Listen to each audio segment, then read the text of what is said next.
it's a big pleasure today to speak with Mr. Bob Emenegger. And before we delve into a very important story that he went through in his very good documentary that he made in the 70s, I would like for Bob to represent himself to our listeners, and so we can get insight into his bio and career. So, Bob, the mic is yours. Well, I began my whole career was in television. I was the creative director of Gray Advertising, which on the West Coast is a fairly large agency. And we handled like Bank of America and several other accounts that were significant in California and Los Angeles and the United States. But that through that, I think I began to meet other people. I started with, I was not interested in the UFO phenomenon, to tell you the truth, in the beginning at all. But I was interested in things like the pursuit of possibility of life after death and being able to document it. And that led to the possibility of life out there continuing as we spend our little lifetimes here on this planet. But I think now that I think back on it, I think I first was involved in the project that they needed for people in the military to identify whether they had a drinking or problem or drugs. I can't remember how we got into that, but we did some films and projects which covered that subject. When I used Rod Serling later on, that's how I first met him. He was one we interviewed for, whether he felt that he maybe had an alcoholic problem. And it turned out that he was, after the interview, sort of said, I think I've got a problem. So that was the beginning of that relationship. Yeah. I want just to double check, you were also USCL graduate of film, right, in 1975, right? I can't remember when, yes. Okay. Film major at UCLA. Yeah. That's right. And you were also the part of the re-election campaign of Richard Nixon presidency. Yes, right? Also true.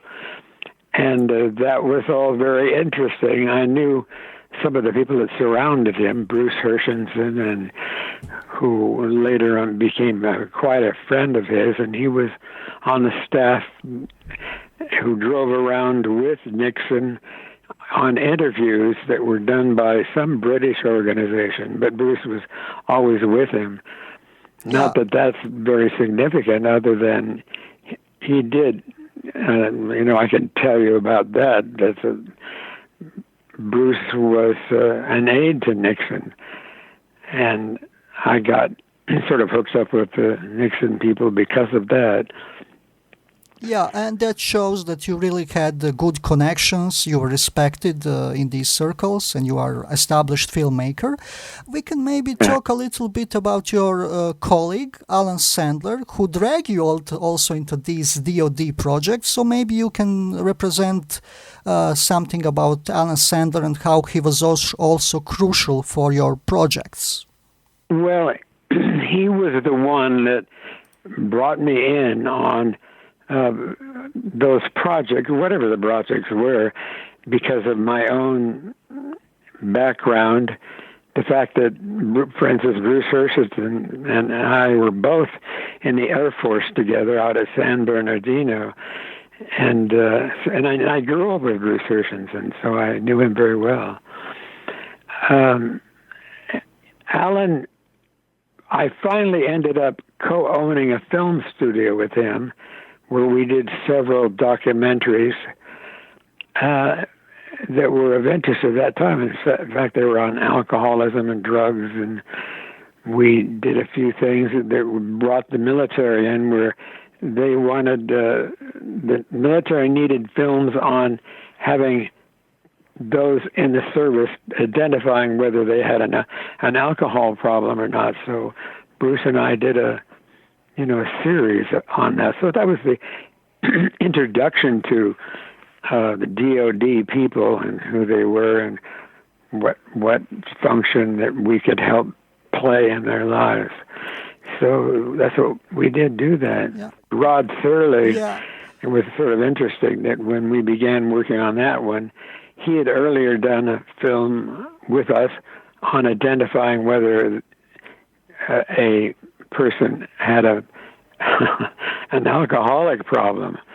And I remember after he was through with his, which was, by the way, to be used by DOD people, hearing those who went through their stories. After Rod had gone through the questions, I remember he said, "Good God," he said, "I thought about the questions that were answered about alcoholism." He said, "I think I had a problem." So it brought him up to a realization of something like that. Yeah. And one thing went to another, and after some time you were invited to do some more projects, and you were offered different areas to research and to do movies about it, like research and application of atomic fusion, 3D, moving holograms, and so on. So can you talk a little bit about these areas? Things like that. I'm trying to think back what would be of interest to you, but DOD gave us carte blanche to interview anybody that we wanted to, and they even arranged some of the interviews where DOD was on the leading edge of certain projects, and I don't know if you recall that or not, but their DOD had an advanced research project where the military was trying to teach people to look beyond what was the obvious, but even using psychology and hypnosis to get into the minds of young people who were involved in this whole subject. I know that's kind of a very rough summary of what we did, but that was part of it. So ARPO was one we were introduced to, Advanced Research Projects. And the things I found that are very interesting, I was really learning on the job, sort of, with ARPO. We were told about a project these people were cooperating amazingly enough because they were ordered to answer any questions we might have. And one of them was, I remember we sat with a man in a room who sat across from a computer, and he would answer questions that were related to, this was an advanced research project where they were trying to, let me see if I can put this right, because it's been a while since I've thought about it. Sure. I remember that they showed us a film in which a young researcher was querying somebody being interviewed about going beyond, how do I say this, beyond what normally a person would remember, and how the use of hypnosis brought to light ideas and thoughts that were maybe beyond what he would even be thinking about, but it would lead him into that. That's terribly rough, and I don't mean to lead you down a strange thing, but ARPO was where they were trying to, we sat and watched a screen, and the person doing the research would show how you'd think of something, and it would affect the person, or the person could think of something, and it would pop up on the screen. So there would, I have to think back on how that, what it was, but it was early days of research into, which led to that ability for a person to think of moving their hands, and that would be communicated through wiring to the person and to the screen, and he could think, for instance, grasping something, and this mechanical hand would respond and would grip something. So I know that that was the beginning of where the mind would be controlling things outside of yourself. I know that's probably very vague to put it that way. But I'm definitely not surprised, because I can imagine that the DoD would want to use any kind of exotic potential. And what you are describing to me, it's actually giving me association of the movie Firefox with Clint Eastwood, when there is an interface between a mind and computer in the airplane. Yeah, well, that's what they were talking about. What I thought they were leading to was for a pilot to be able to imagine an object that they were going to release ordnances on, or bombing, and you would think of your target and mentally, release the ordnances. And so that eventually, instead of you doing it some mechanical way, you just think about doing that, and that would cause it to happen. I know that as I go back into my thoughts, I remember that being kind of an amazing adventure and mind over matter.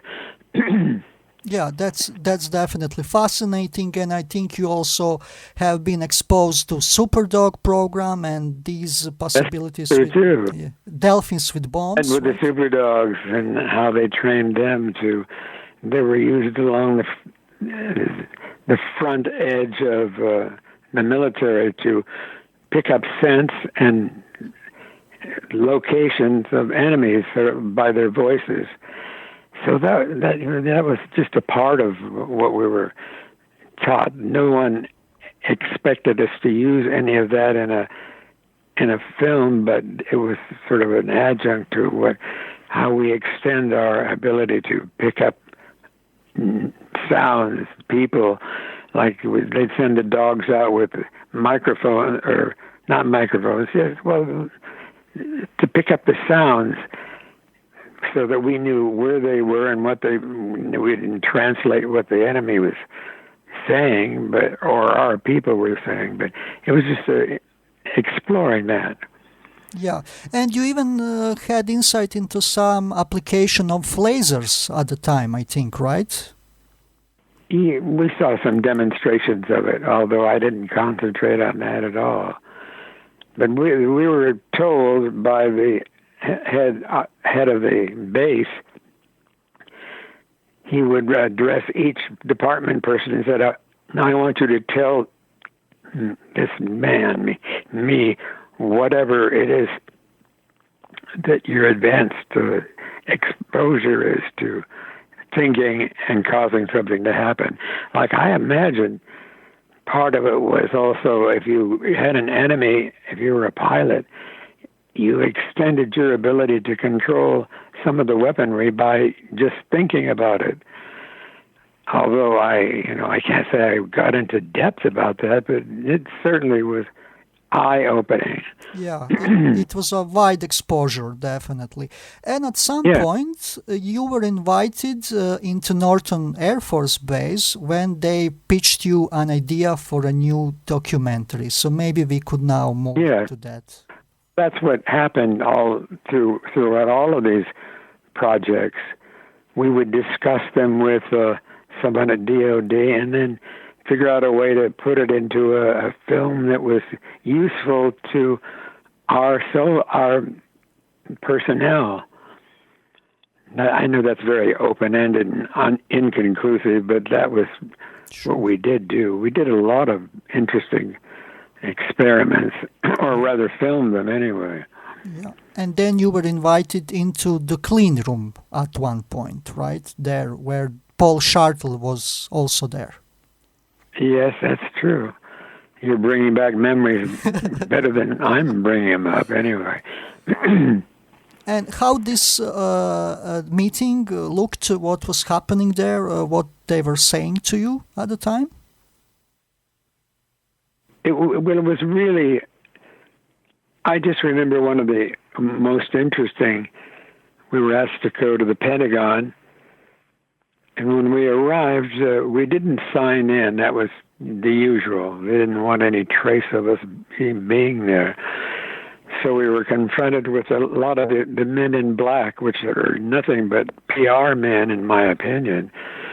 And they were very quizzing about what are we getting into, and we shouldn't probably be doing it and all. And I kept thinking, look, we're your guests. We're not probing on into it because we just want to willy-nilly know about these things. And they finally admitted, because we didn't sign in when we went to the Pentagon. We began working with, like, whoever we were meeting with knew what we were there for. Yeah. I remember Paul Shartle, and also you mentioned, oh God, there's so many of them that are not even living anymore. Yeah, exactly. But before the meeting in the Pentagon, I think in Norton, Paul Shartle offered you Holloman UFO landing film, right? Yeah, that's true. Which was not of that much use, but yes, that's true. Yeah. Can you describe what he mentioned at that initial meeting for when he introduced you this idea and this film that you could eventually use? Well, remember, I was not a UFO buff, so I didn't know anything other than what I was being told, and I filled in the information after that. But we were just told we weren't to sign in, no record of they were even there, which is, for whatever reason, that was their business, not ours. But I remember they said, well, you need to go up and meet with Colonel Weinbrenner, and you need to meet with Bill Coleman, Pentagon spokesman. So we went up to his floor, and I stood in the hallway, and Coleman came out and said, you know, you can get yourself into a lot of trouble by exploring some of these ideas. And I said, look, you know, we're your guest. We're not here to, you know, reveal something you don't want revealed. And he said, yeah, okay. And we were we were standing in the hallway when we talked that way. Then we went into his office, closed the door, and then he became very frank about what his involvement had been. And it was just interesting. He would answer any questions we had. But he talked about the landing at Holloman Air Force Base, which they had to arrange for us to go to Holloman, it was interesting that when the Holloman thing was set up, we were told, Alan called Holloman and said, look, we're coming down there to meet with you guys, and blah. And he said, what? To meet with us about what? And he said, a landing that happened. And we had to explain that we had known about it, and we were trying to get his permission to come and meet with him. And that was sort of a very strange and interesting event. Exactly. I will just go shortly back to your meeting with Colonel Coleman. And it is interesting, like you said, you first got a warning in the first room what you are doing here, and then I think your colleague Adam Sanders said, but we are invited here. So they said, okay, that's they said, well, we're very concerned. Well, look, we're a guest here, and then some of the secondary people really didn't know why we were there, but they were just, well, I remember one thing where we decided to go down to Holloman to film, and Alan, who's a very kind of forward guy, put a call into the commander of foreign to Holloman, and said, we want to come down and talk to you about the landing at Holloman Air Force Base. And I remember the commander said, you want to do what? So we were then told, I realized how involved, I really realized the CIA is certainly hovering around in the background of all of this, because we were turned over to another guy who said, well, just give me a minute and let me communicate with the commander of the base. And so, because I guess the base commander must not have really knew who we were or what we were trying to do. So the commander did call us back and said, "Oh, sure, come on down. Whatever you want, we'll accommodate you." So it seemed to be ringing a little buzzer with everybody that knew that something was going to be disclosed up to a point anyway. Exactly. I thought it was just fascinating as hell. Definitely. And Colonel Coleman also, while you were in his office, also described you his own UFO incident with B-25 above Alabama, right? Yes, right. It was flying over Alabama in a B-25, as I recall, and described it quite in detail. At first he didn't want to, but then I think that the orders came down to just go ahead, talk to them, which I was very honored that they would do that, or that they trusted us enough to have that information. So Coleman became, I think, a good buddy. I remember he was always involved in backing us up and arranging things to be done. I know that sounds very clipped and all, but that's just as I recall it.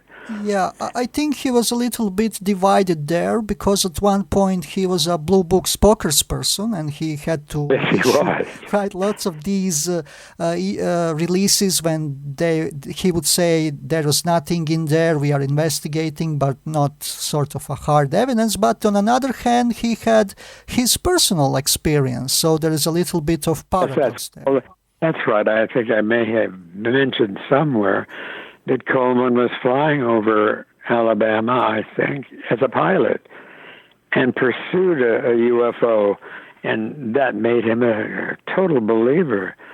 So it wasn't as if he'd been told a story. He had experienced one. And also they introduced us, one of the most significant ones that I can still remember clearly that we documented was, I wish I could remember the name of he was the commander of a helicopter crew. Colonel Coyne, I think. Coyne. Yes, yeah. Bill Coyne, that's right.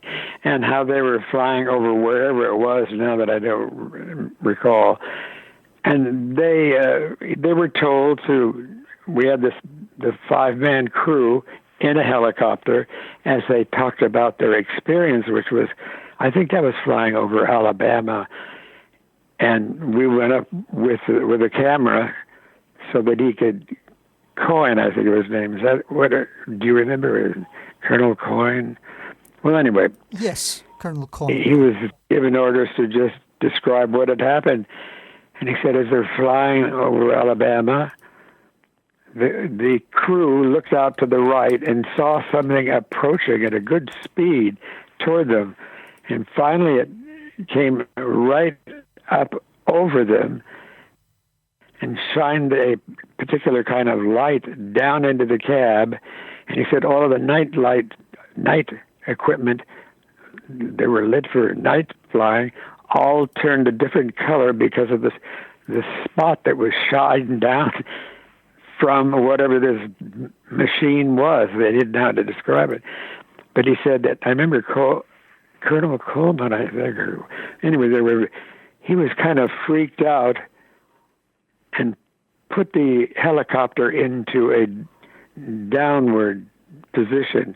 And he said, despite the settings of going down, he said they were being lifted up at a certain speed, altitude, that they had nothing to do but just sort of hold on to their whatever they were holding on to for dear life.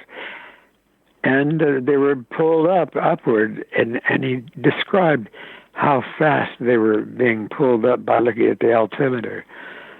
So the fact that they would document this and say it's true, it's just absolute proof that these objects are capable of interfering with our sense of what's up, down, what's up, what's fast, what's slow.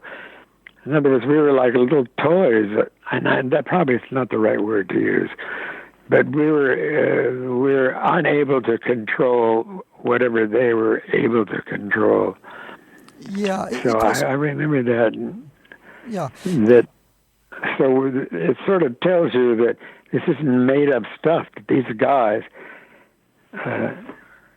pilots with great backgrounds, were up against things that they had no control over.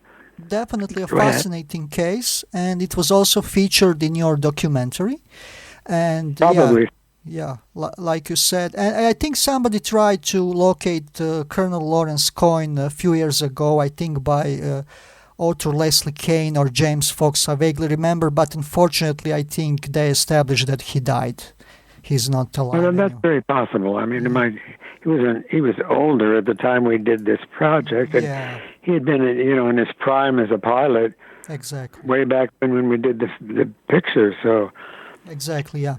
After the meeting with Coleman, you went to Wright-Patterson Air Force Base, and there you met Colonel George Weinbrenner.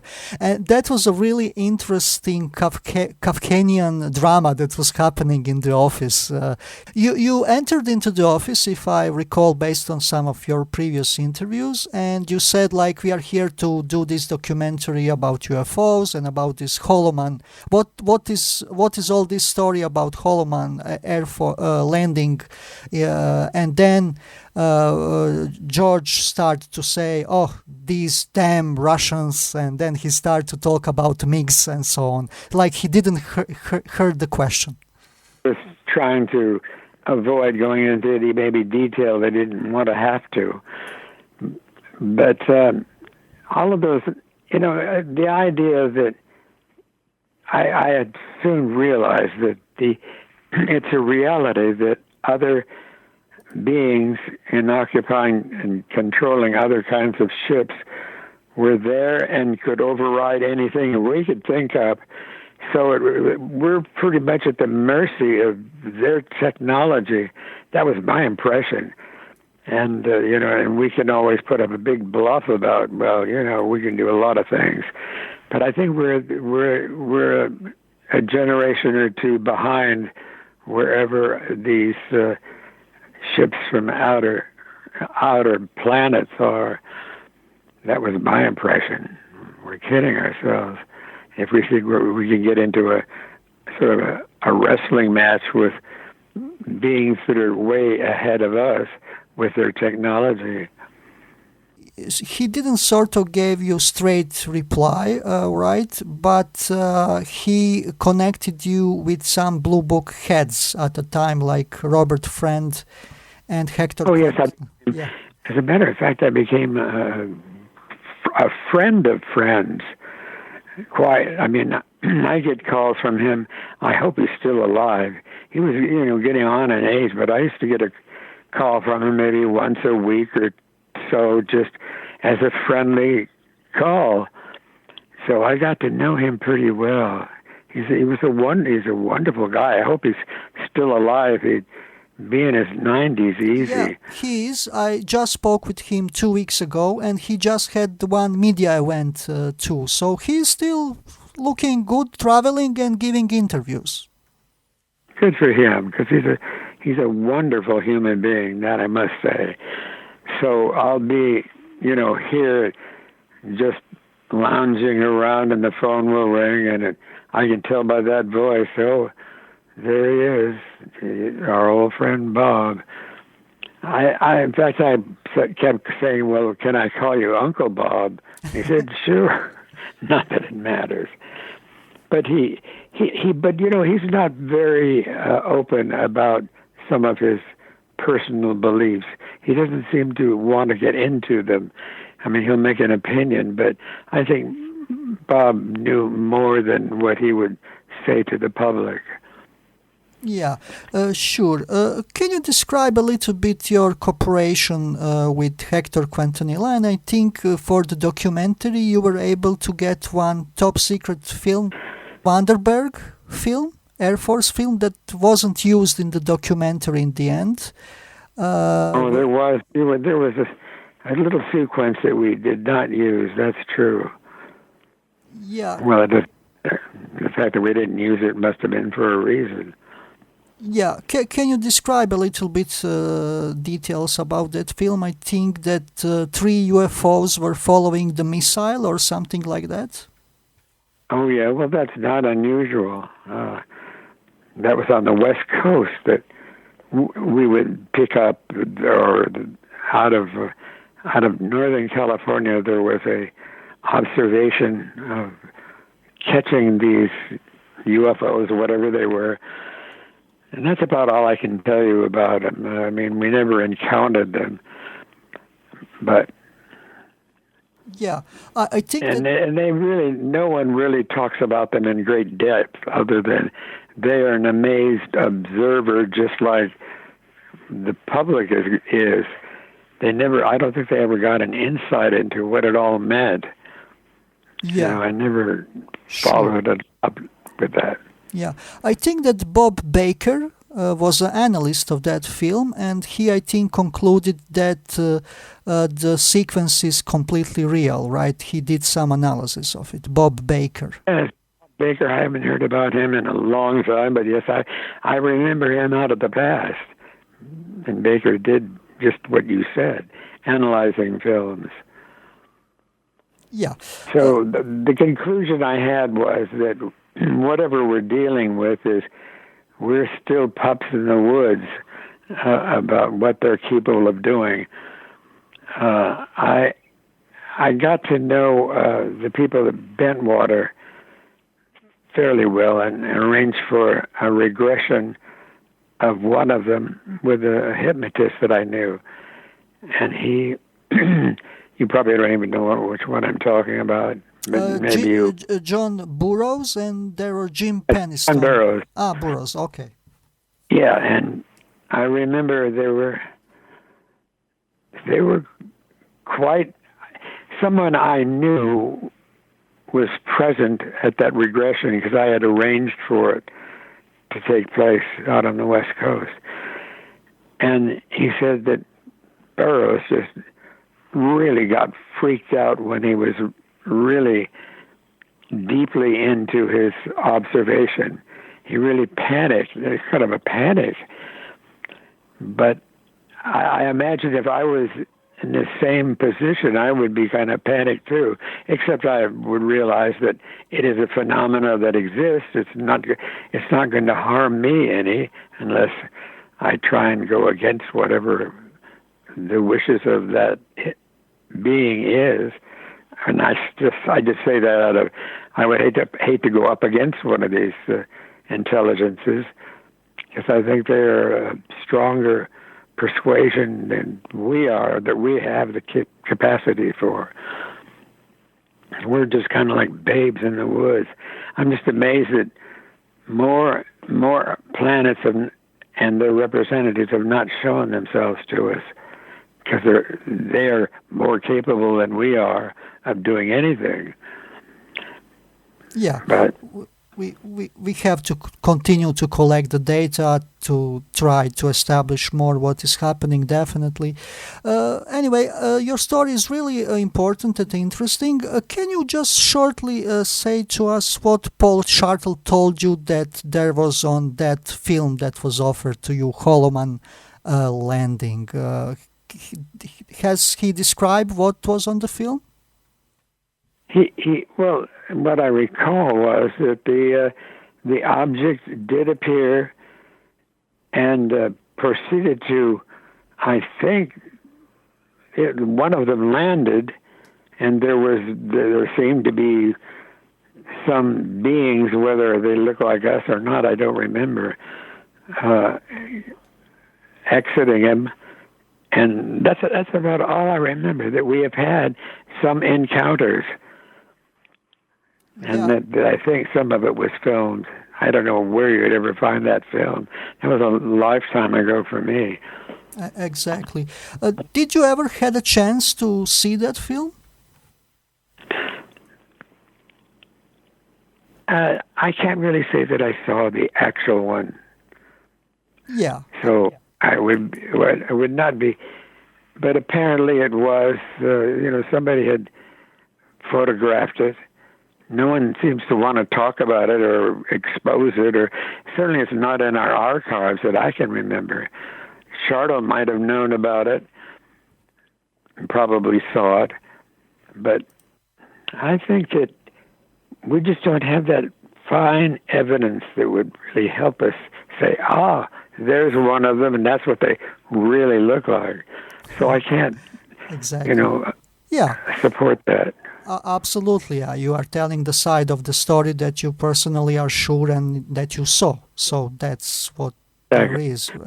But like you said, the problem here is that in the end they decided to pull the film.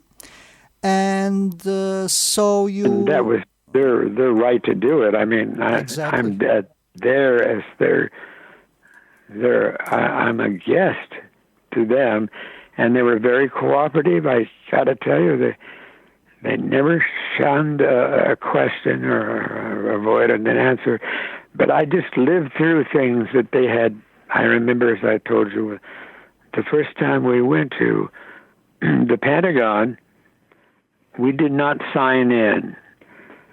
And we were immediately ushered into, this probably I've told you before, ushered into a long room where men, I would say they were in black suits, but they looked like they were men in black who were screaming at Alan and I about, however they can say that, I don't know, we're concerned about your getting involved in bringing attention to the fact that we have had encounters with aliens. And I said, look, we're here as your guest. I'm not trying to uncover anything that you would not know about. And once we'd established that, everything seemed to be fine. But, I don't know whether they were trying to scare us off of or under whose orders that they were asked to do that even. Yeah. I remember, I thought something that was interesting is that when we were at Holloman and trying to see the Holloman film landing, they were trying to imply that they didn't want the public to necessarily see these things.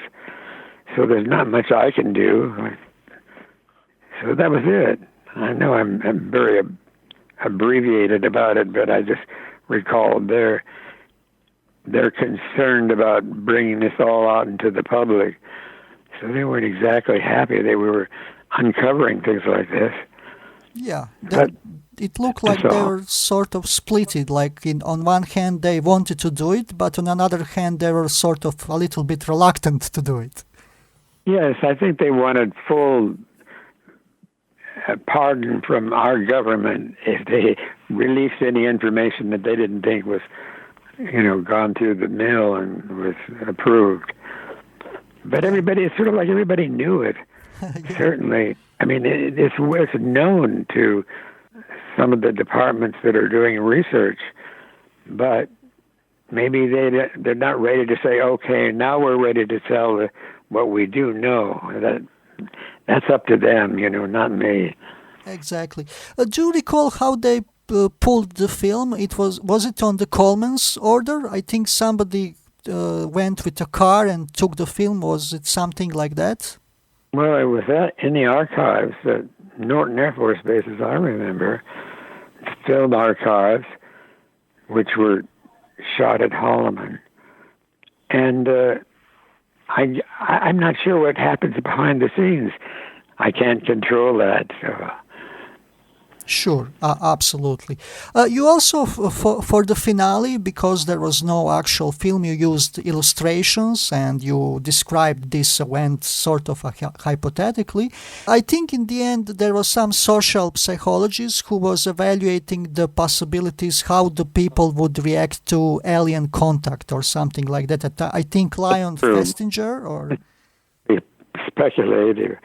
Speculative anyway. But I never got Bob Friend or the guys really into that kind of discussion. I guess they would rather not speculate because they don't know. Who knows what the public might think. I mean, by now, I think we realize there are other beings similar to us, maybe. I don't know if they found them to be air breathing or just sustaining on pranic energy from the universe. I don't know. I never could figure out what that might be. Exactly. But that's all I can tell you is what I recall.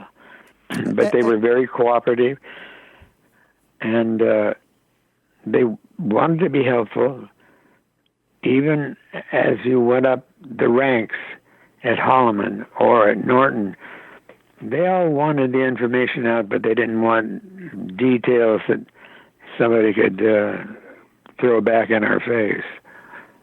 Exactly. And your film received Golden Globe nomination, right? Which was a really great thing. It's one of the, I think that was the only thing whenever the UFO documentary was received something like that.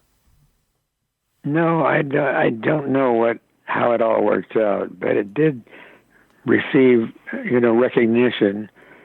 And I suppose, I don't know if there's a copy at the archives, or I just don't know.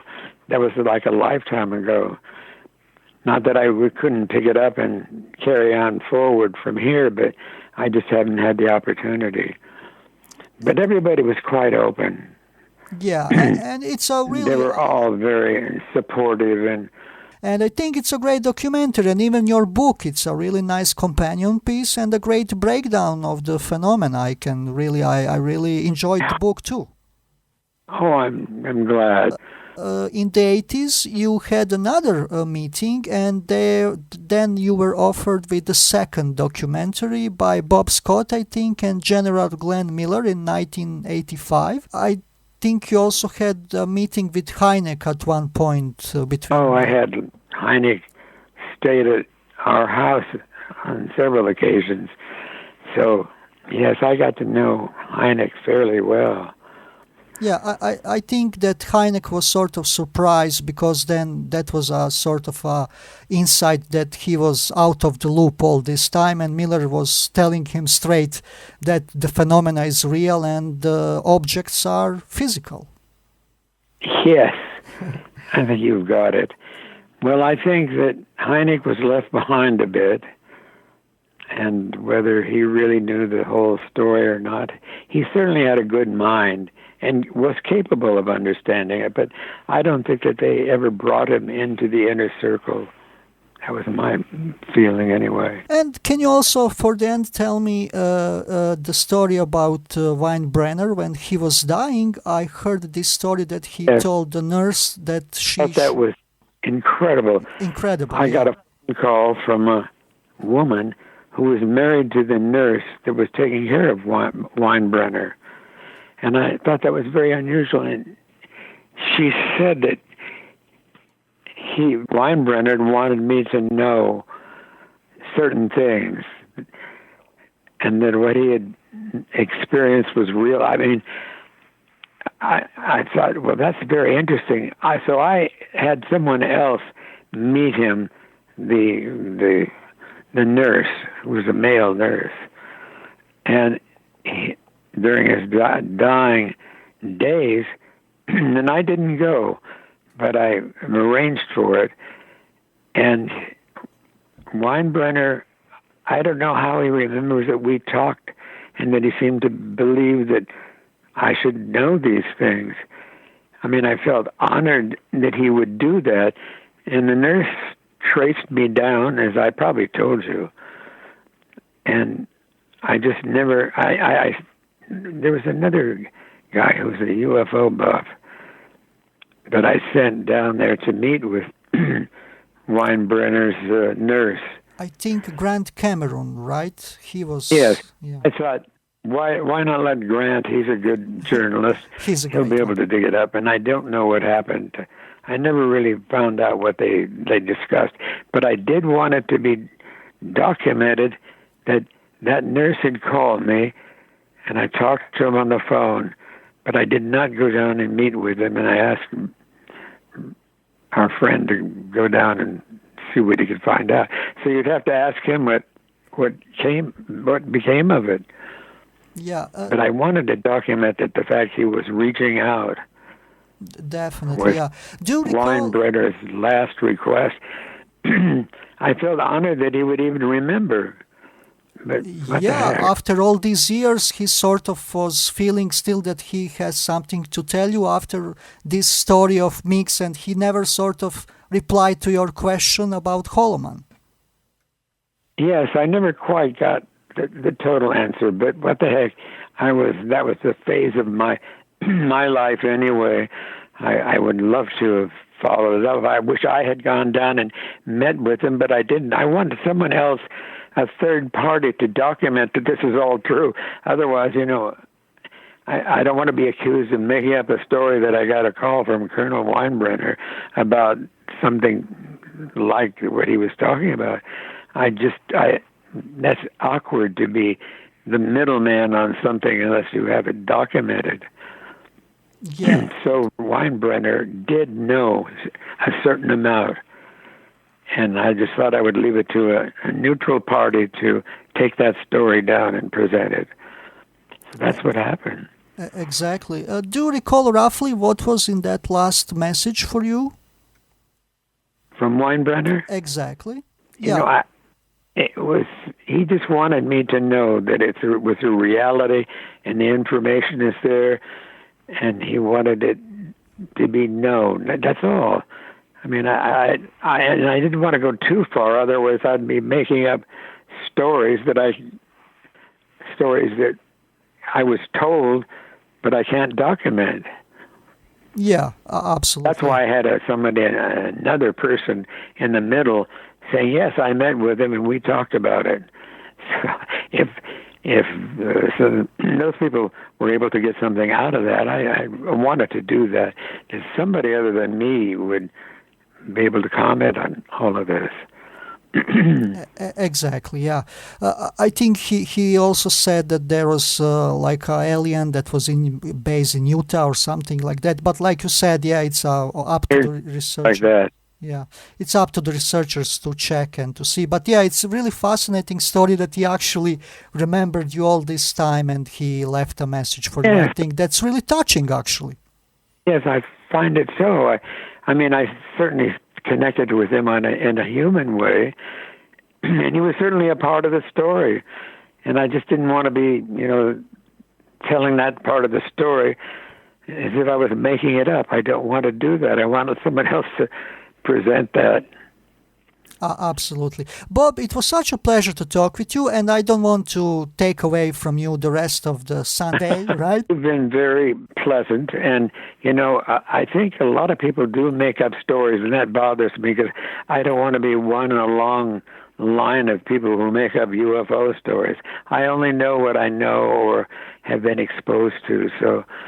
Yeah, and you were always a straight shooter. To be honest, I listened so many hours of your interviews. I made so many notes, and it's actually, I think I have the biggest compilation of your interviews, and they are all, the story is always the same. So it's absolutely, and it's fascinating, absolutely fascinating. Do call even if you're saying, gee, how you doing? Just say hello. Any of that is fine with me. Yeah, that's great. It's all a part of my own background. It's absolutely and I'm honored that you would even ask the questions. No worries, Bob. Best wishes to you and to your family. Thank you so much. Thank you, and goodbye for now anyway. Bye, Bob. I'm very interested in one particular story that is connected with Robert Emenegger and his documentary UFOs Past, Present and Future from 1974, when they got really extensive access by the Air Force with the military personnel, documents and so on. And during the production of this documentary, Air Force and Pentagon offered to filmmakers Alan Sandler and Robert Emenegger the military film, which allegedly shows the landing of a UFO in the Holloman Air Force Base. During the production, Robert Emenegger also met Colonel Weinbrenner, who was at the time during the 70s, the head of Foreign Technology Division in Wright-Patterson base. And I was so fascinated when I learned that you were part of that story, that you were in touch with Emenegger and even later with Sandler. So maybe we can go deeper into that, because I think it started by the deathbed statement by Colonel Weinbrenner. And in that deathbed statement, Colonel Weinbrenner sent a message for filmmaker Robert Emenegger, and the message basically said that the spacecraft crashed and that 3 bodies were recovered and they are kept in underground facility in Utah. And you were deathbed statement, yeah.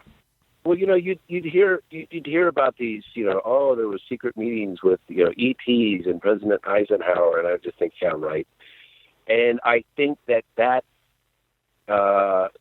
story was stemmed from the potential landing case at White Sands, New Mexico, in the 60s, reportedly featured in the documentary you had just mentioned with Alan Sandler and Bob Emenegger.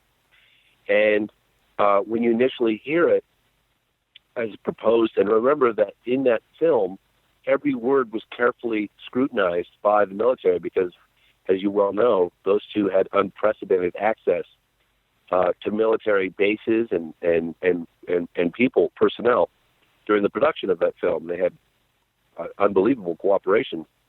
So for them to mention that landing with the alleged ETs coming out and all having been filmed as an event that either may have happened or already or could happen in the near future, you almost kind of have to read between the lines. But then, once you start looking into that further, there was the I'm trying to remember the guy's name. I'll think of it in a second. But he was the Paul Shartle. He was at Norton Air. Paul Shartle. Thank you. He was at Norton Air Force Base, and first of all, I came across some articles written by Coral Lorenzen, right? APRO, I think it was. Yeah. When I was investigating the landing of Socorro, and of course, White Sands is a stone's throw. Holloman is a stone's throw from Socorro as the crow flies. I started reading some, rather credible articles and references and eyewitness testimonies that were written in the 60s about a landing that occurred there as well. Then I got Paul Shartle's statement, and then I met with Emenegger, and I talked to Alan Sandler, and then I thought, wow, I really think this landing did actually occur, and I actually believe that the UFO incident at Holloman was possibly filmed. And I've talked to one person who's seen the film, whom I believe, and then of course you got the video statements of Paul Shartle talking about it. So I think that event probably occurred, and it probably did get captured on film. I know it sounds pretty out there, but I think there's a way to debunk the whole thing. They seeded the story of Eisenhower meeting with aliens in the desert, and then one can only look into that and quickly debunk that whole thing, which would dismiss the Holloman Air Force Base account. So I actually believe that it possibly did happen, as reported in the documentary.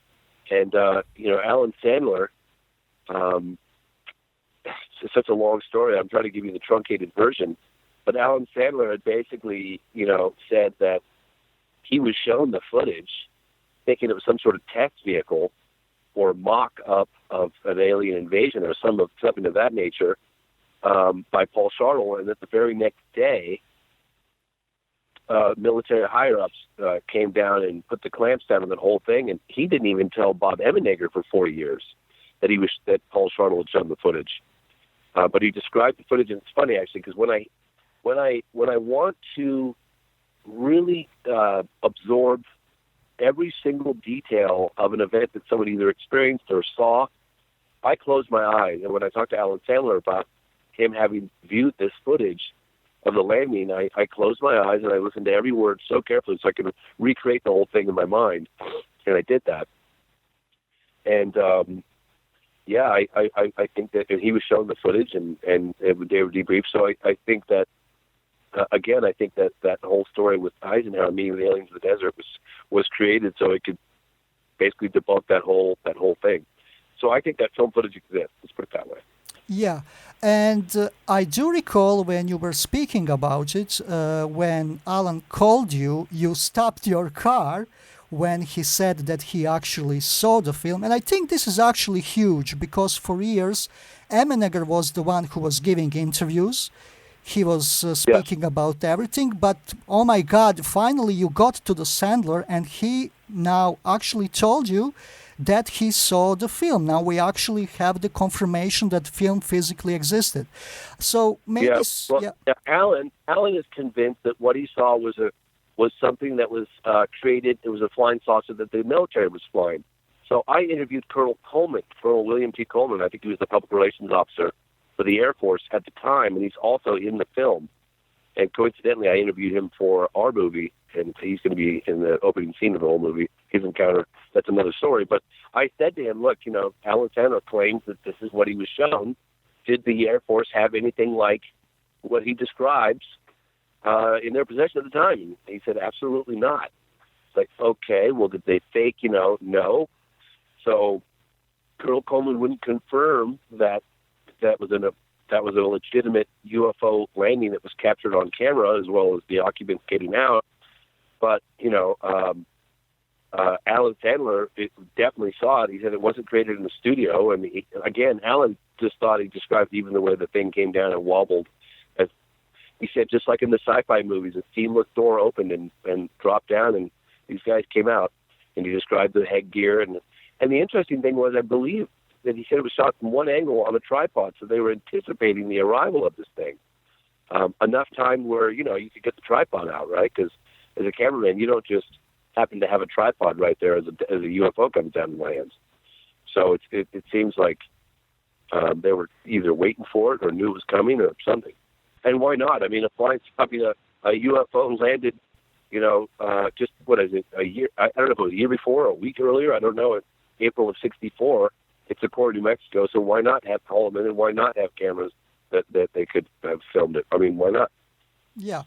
And he also described you the look of these so-called entities, and what we saw in the actual documentary of Emenegger is the visualization of that film. So maybe can you talk a little bit about these descriptions that Alan told you about?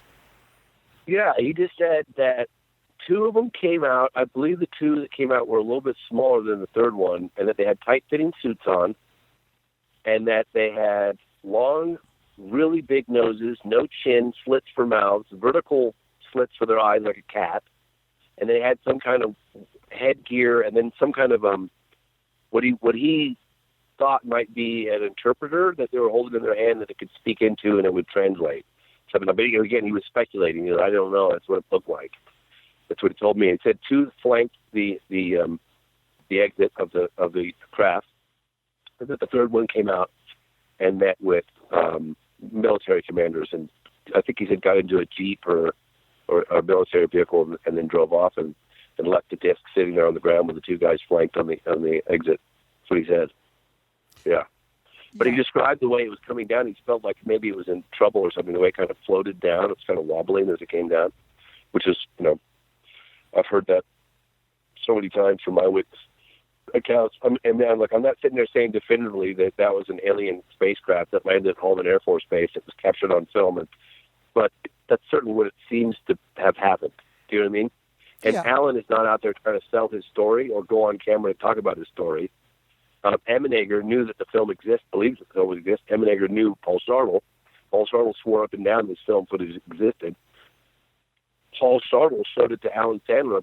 Emenegger just happened not to be there that day. And Paul Sartle got the green light from Colonel Coleman that these guys would be coming to go ahead and give them full access and cooperation on this UFO documentary that they're making. So I guess that film had just been recently processed, and Paul thought it was okay to share it. So, it's kind of one of those situations that slip between the cracks, Exactly, and like you said, of course, we will never know, but based on these testimonies, obviously something was there. They were giving them this film like a sort of a bait, so they would join and go deep into the project. But again, at the last moment, the film was pulled and taken back by Pentagon. And I can tell you actually, James, that thanks to you and to your interview that I heard, I actually contacted Sandler myself, and we spoke off the record. But I can tell you that what I know now is in sync what you just told me. So I'll not go deeper to that. So thanks so much for that. And I also know that you were speaking with Emenegger and Sandler regarding this Vandenberg footage. And allegedly that film shows a launching at Vandenberg Air Force Base, and where cameras were following a missile. And at one moment, two white objects came into frame and started to track the missile. And that film was offered to Robert Emenegger and Alan Sandler to be used in their documentary UFO Past, Present and the Future that they were preparing at the time, but it was never incorporated in that documentary in the end. So Yes. I'm wondering, have you been able to get it for your movie? He said that if I came up with, it was either 20,000 or 25,000, I can't remember, that we would put it in an escrow account, and then he would show me the footage, and if it wasn't everything that he swore it would be, then I could get my money back and walk away. That if it was what he said it was, then I would get the footage. So I, very difficultly, I raised that money, which wasn't easy, because the guy who was putting the money up wanted to see the footage. So it's kind of hard to go, well, put the money up and then we'll show you the footage. Like the guy's going, why isn't this guy just showing it to us? But Alan's kind of weird like that. And so I finally raised the money. I think it took me like a year and a half, maybe 2 years. And Alan got cold feet. Oh. So, I'd say that any of your listeners that want to reach out to Alan at this point, to please hold off, because I'm going to be meeting with him again in January or February, and I've got somebody who's now part of our project, who's got a lot of weight behind them, and we are going to approach Alan in probably February. We're going to actually go meet with him, and I can, if anyone can get Alan to cooperate, it would be the guy that I'm talking about. I can't mention his name, so I'd please ask everyone to hold out, because I don't want him to get cold feet again. But he has arranged for me to be able to meet with him in either January or February of next year. Oh, that's absolutely great. Okay, thank you so much for this evaluation of that whole story. It is absolutely amazing. Great that you are still working on the film.